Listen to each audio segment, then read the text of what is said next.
The multi-weight world champion, please welcome Manny Pacquiao.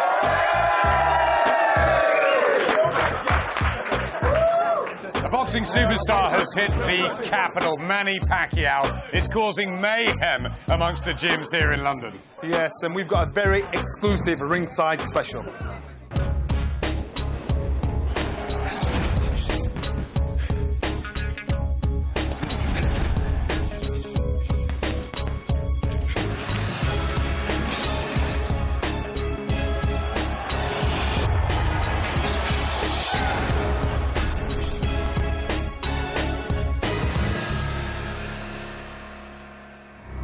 And the prophecy read that one day, like the phoenix aroused from the ashes,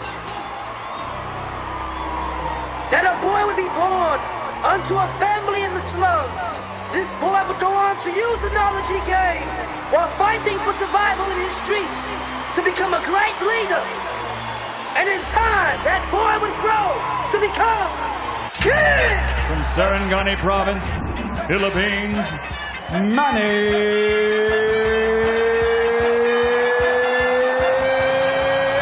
Pacman Pacquiao!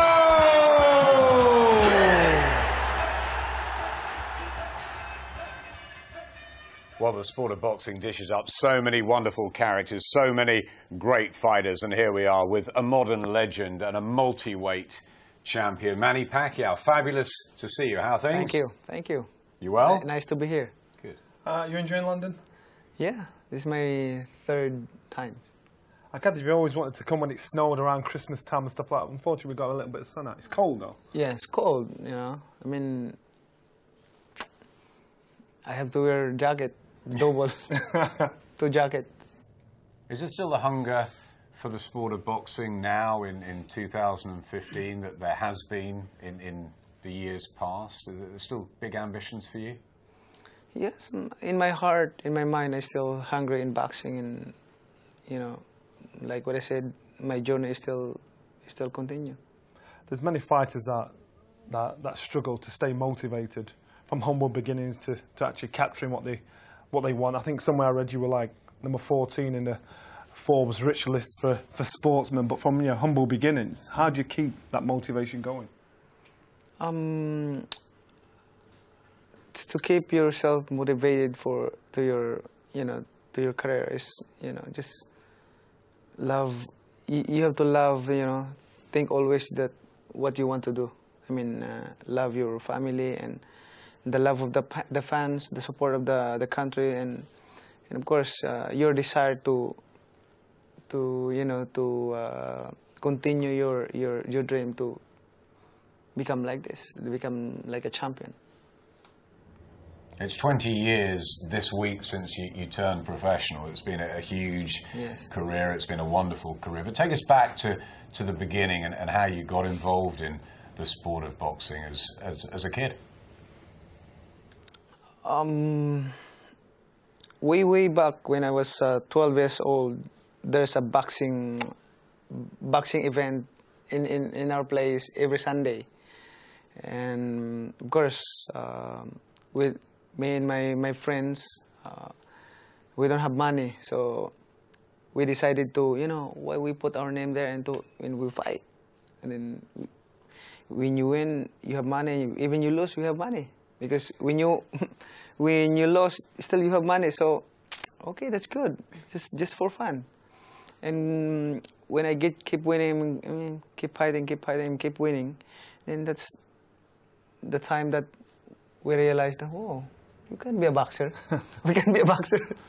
Some guys, when they start fighting, you know, that's all they do. Is that all you did from the very beginning? Did you work as well? How else did you make a living as a youngster?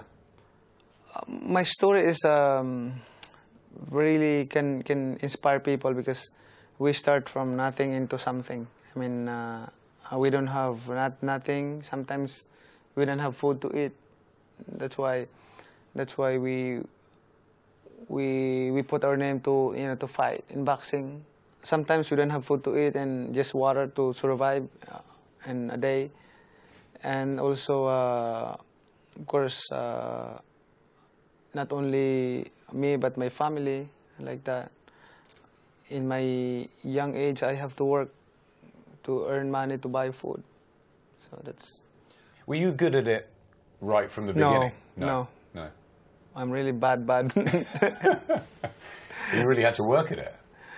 Yeah, but when I realized that, boxing, it can be my sport. So I realized that, and I work hard, dedication to focus to become a boxer. I read that at some point you had to put weight in your pockets. Oh yeah, you were that small, you were that light when you started out. When I started, professional, when I was 16 years old. That was 1995, January 25, 1995. So the minimum weight is 105 pounds, but my weight is only 95, 98, like that. So I'm short, I'm short with under with a couple pounds. So what I did is going to the to the restroom and then wearing a short and put a heavy object in my pocket, put in the belt to make the weight. That's how I get to the... Can you imagine being the opponent? Yeah, seeing that. And I was so young. I was too young on that time. Just a teenager, just 16 when you... 16, yeah. Skinny. When you started. And where did you think it would go? What was the aim then? Just to take it fight by fight and get paid and have money for your family? Yeah. That's my aim on that time is, I'm a boxer because I'm going to fight because I have to earn money to give it to my mother and to buy food. Later on in my boxing career, my uncle he love boxing. He always watch boxing. Like his I think the video tape in his house is like this a lot. I mean, even you have his. Yes, that's right. That's gotta be a real you have series. his tape and he encouraged me to. There's one time he watched a championship fight with in beaches. Before it's beaches, not DVD. Now it's DVD. And there's a belt. My uncle told me, "What if you become like that?" Just. But we don't think, no, how can we get like that's world? We don't know. I'm still young. I mean, I'm a kid. He's dreaming. What if one day you become like that, and you have money and you can become famous? Okay, we're gonna eat. We're gonna eat. We're gonna eat, uncle, because maybe we're hungry. And then never know. When we recall our memory on that time. Yeah, you see that. You see that before that, when I become like that, now I become like that. More than. There must have been a stage, then all of a sudden you started to believe, you know what, I can be a world champion. I can be traveling the world. I can be this fighter. At what stage did you actually realize this could be you then? When I start my boxing career in America. That's how the big move. Yeah, expand my dream to become a world champion. But you had many fights before that. Before that, I have already almost 30 fights. And during that stage, it was getting the money for each fight and carrying on. But did the people around you back in the Philippines think that you are going to become a star, or do they not think like that? Some people are believing that I'm become a star. I become a champion, and of course there are people who, no, your style is now go. Your style is not fit in boxing. You're not good boxer. There's a lot of discouragement. Because you were small, and did you have the same yes. style as well? Were you the fast southpaw then? The way I fight is like from nothing. I mean, like a whirlwind. they're not stylish. When I turned pro, I lost, I think it was the first 3 or 4 fights, but it didn't make any difference to me, you know. And with you, when you received your first loss, did you start to think differently about the sport, or did it make you more hungry, or did it make any difference win, lose or draw? First time I lost in boxing, I'm thinking, this is, you feel bad, right? You feel bad when you lose, you know, when you keep on winning, and then you experience loss. Like, maybe you will say you can say to yourself, I regret I become a boxer like this, because I don't, you know, like that. But after that, that's how I realized that, oh, I have to become better, and improve, you know, improve boxer, because, you know, I can be a good boxer like that. You know, it's more encouragement into myself. That's how I did when I lost. And it didn't really do you any harm losing a couple of times, because you learned from that, of course, and you experienced it, and then went to America, and you sort of overcome hurdles already when you were launched in the States. So you knew what it was like, I guess, to lose and come back. That must have been important. Yes, I know already how to lose, and when I start in America, my feeling is, I feel that I can make it. I can make this. I can make this. You know, I mean, like that. I believe that, you know, I can all this. I can all this. I can do this. I can do these things that I want to be a champion. We want to fight. We are ready. Let's make it happen. May 2nd, Mayweather versus Manny Pacquiao. Let's do it. He's claiming that he's #1 pound for pound in boxing. I want to feel the punches of #1 pound for pound.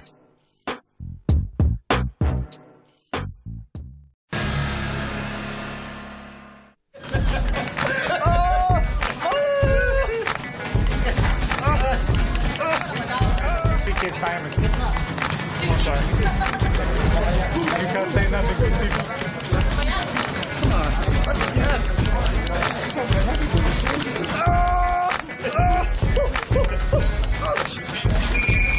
Come on! Come on! Hit!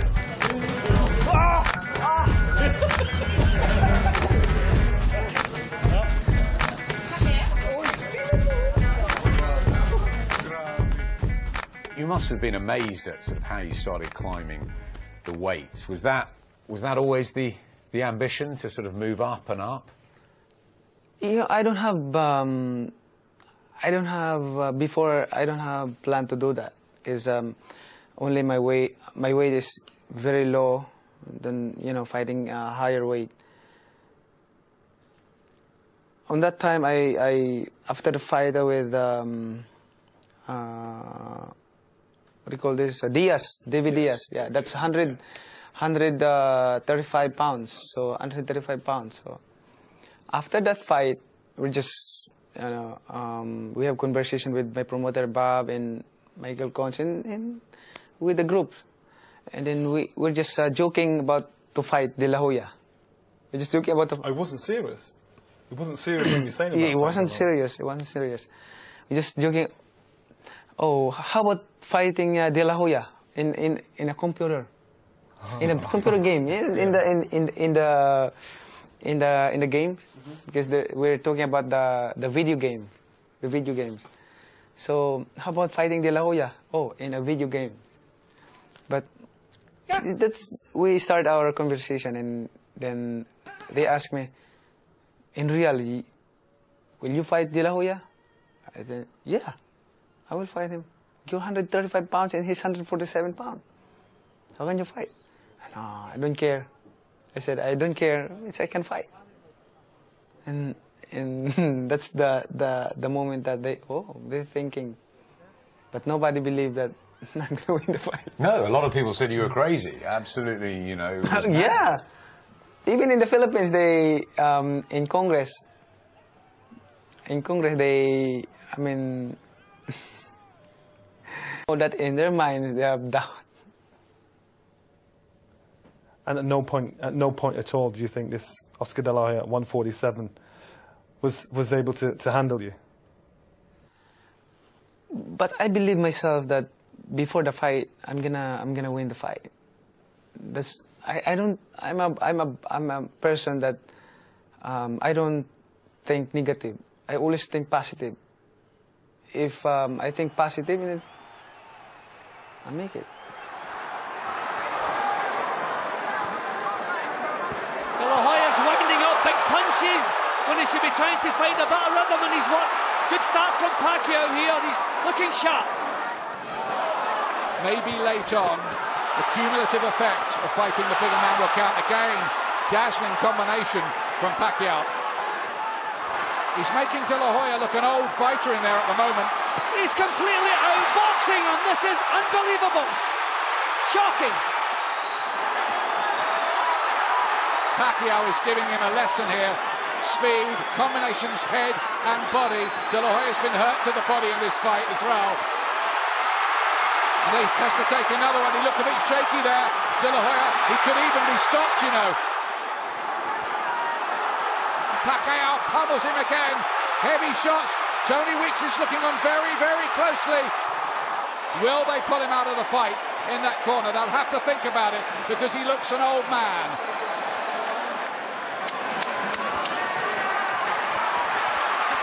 Pacquiao, ferocious combination, big left hand, body shots. De La Hoya ducks and dives and swings and gets through another round somehow. It's all over. They have pulled him out, and a famous win for Manny Pacquiao.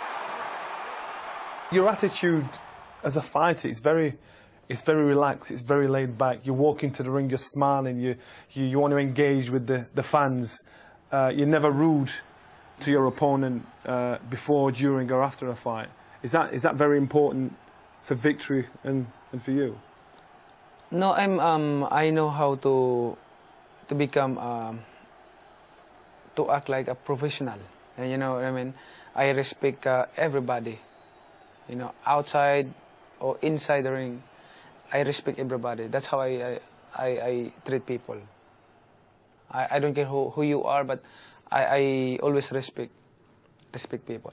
Do you think that's your background? Do you think that's what growing up in the Philippines has taught you with a family structure and the people around you? Because obviously that's a huge part of your life and your story, the support you get from your people, and you've always behaved like that. That's the our parents taught us to when we grow, when we were young.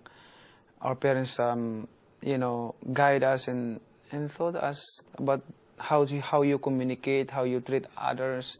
You know, they told me whoever they are, you know, poor or, you know, rich people, and just be fair to them and treat them nicely. Don't be harsh to them, or, you know. Fighters have goals. At the time when you beat Oscar De La Hoya, did you think it could it get any bigger than this? You beat the Golden Boy. You know, you beat a guy that everybody thought you'd lose against. Yes. And still you managed to stay hungry, stay focused. Mm-hmm. Did you find it hard, or it was just, I'll take it through, take it one step at a time? Just it's not hard. It's natural in me to relax and focus like that. It's natural. And the hardest fight in my career is that when I'm moving up another weight division. I'll never forget. Barrera was a hero at the time when you beat him, and so you were kind of cast as the villain. Yeah. You know, how did it feel to all of a sudden, you know, the people weren't happy after beating Barrera? In Alamodome, San Antonio, I will never forget that stadium, Alamodome, San Antonio. When I walk into the ring in the fight, I'm looking for someone to cheer for me. No one. And no one. And people like, whoo. Did it bother you? It didn't bother you? No, it didn't bother me. And I'm just smiling. Okay, this is it. I have to show my. You You did against Barrera, and then of course when you fought Juan Manuel Marquez the first time, and you had him down 3 times in that thrilling first round, you probably thought, that's it, I can pack up and go home. And he came back at you, and then you've shared the ring 4 times with him now. Yeah, it just happened because if that first fight, if I won that fight, no more 2, no more 3, because I knocked them down 3 times. Yeah. But did you not realise after the first fight, and you knew you were fighting him again, you learned from the first fight and thought, you know what, you didn't have to box him 3-4 times later down the line. It was a lot easier because you knew the guy that was in front of you. You knew his strengths. You knew you were too fast, too strong for him. Yeah. But this fourth fight, he caught me one. He got you. He got me, yes. I'm about to finish him, but... He got him first.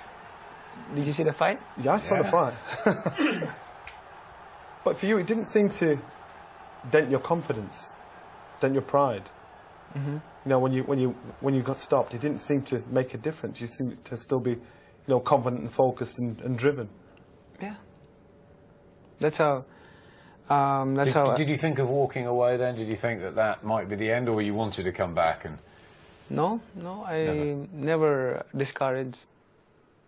I never discouraged. It's part of boxing. If you want to lose, if you don't want to lose, then don't fight. Floyd Mayweather doesn't really want to lose, and has That's it. has an unbeaten record. So you've come in very different ways, haven't you, to this point? Yeah. If you ask me, that fight must be happen. The people, I believe that the people will love to see it. But we've loved to see it for many years, and I'm sure you've wanted to have it for many years. But for whatever reason, I'm excited for that because he's claiming that he's #1 pound for pound in boxing. So I want to feel the punches of #1 pound for pound. This was talked about years ago. You and Floyd Mayweather fighting. The fight never happened for various reasons. He said you didn't want to take a blood test. You're saying he wasn't willing to negotiate. Here's the reason. Before, from the beginning, the blood testing is not that issue. He just using that alibis to excuse the fight. Really. The blood testing, he knows that. The blood testing is not that issue. What is the issue? He's just making that alibis to avoid the fight. Since the beginning. Do you think he's ever wanted to fight you? Before? At any point, do you think that he's ever really wanted to fight I feel that. I feel that because the blood testing, blood issue is not that issue before. He just using that alibis to.